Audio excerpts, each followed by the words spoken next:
Mughal time period से related कुछ concept को हम लोग इस वीडियो में देखेंगे। इसमें सही जोड़ा को मैच करना है हमें। मनसब एक तरह से पद है मुगल टाइम पीरियड में। बैरम खान अकबर से रिलेटेड हो जाएंगे क्योंकि बैरम खान जो है वो अकबर के एक तरह से गार्डियन के तौर पे थे। सूबेदार एक गवर्नर से रिलेटेड हो जाएगा क्योंकि मुगल टाइम पीरियड में अकबर ने अपने साम्राज्य को कई सूबों में बांटा था और उसका जो हेड होता था सूबा का उसे सूबेदार कहा जाता था। आज के गवर्नर से हम लोग रिलेट कर सकते हैं उसको।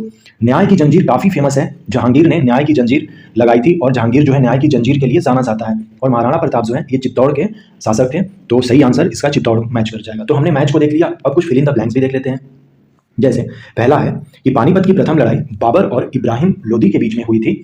कब हुई थी? 20 अप्रैल 1526 को हुई थी। दूसरा में कहा जा रहा है कि यदि जाट एक मनसबदार के पद और वेतन का घोतक था तो सवार एक निश्चित संख्या में सेना को दिखाता था। जात और सवार ये दो कॉन्सेप्ट हैं। मैं डिटेल्स में इस पर कई बार बात भी किया हूं, मैं इसके लिए वीडियो भी बना दूंगा, लेकिन अभी हम लोग इस बारे में बात नहीं कर रहे हैं।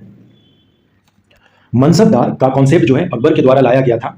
यहां पर मनसबदार में दो बातें कही जाएंगी, एक जात के बारे में कही जाएगी और एक सवार के बारे में कही जाएगी। तो जात का मतलब होता है पद या वेतन और सवार का मतलब होता है एक निश्चित संख्या में सेना रखना।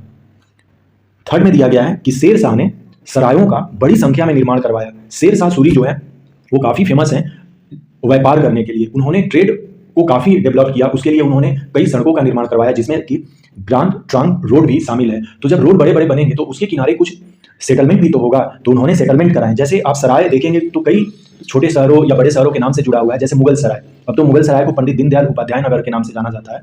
उसी तरह से बिहार में है बेगूसराय, मुगल सराय अपना उत्तर प्रदेश में हो गया। तो यहाँ पर फिल इन द ब्लैंक्स में शेर शाह ने सरायों का बड़ी संख्या में निर्माण करवाया, ये हो जाएगा। अकबर का दरबारी इतिहासकार का नाम जो है अबुल फजल था, जिसने अकबरनामा पुस्तक लिखी है। अकबर मुगल साम्राज्य का वास्तविक संस्थापक था। देखिए दो क्वेश्चन पूछे जाते हैं, एक है मुगल साम्राज्य का संस्थापक, केवल सिंपल सा पूछ दें संस्थापक, तो सही आंसर है बाबर। और एक है वास्तविक संस्थापक, तो अकबर।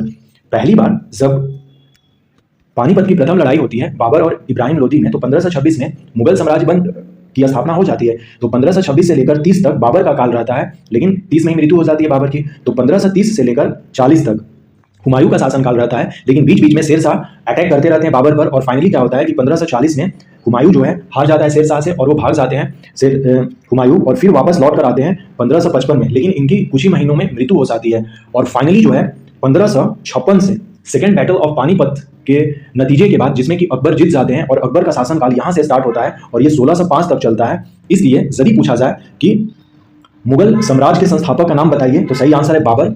यदि पूछा जाए कि मुगल साम्राज्य का वास्तविक संस्थापक कौन है, तो सही आंसर है अकबर। तो ये हम लोगों ने कुछ सिंपल से क्वेश्चंस को देखा।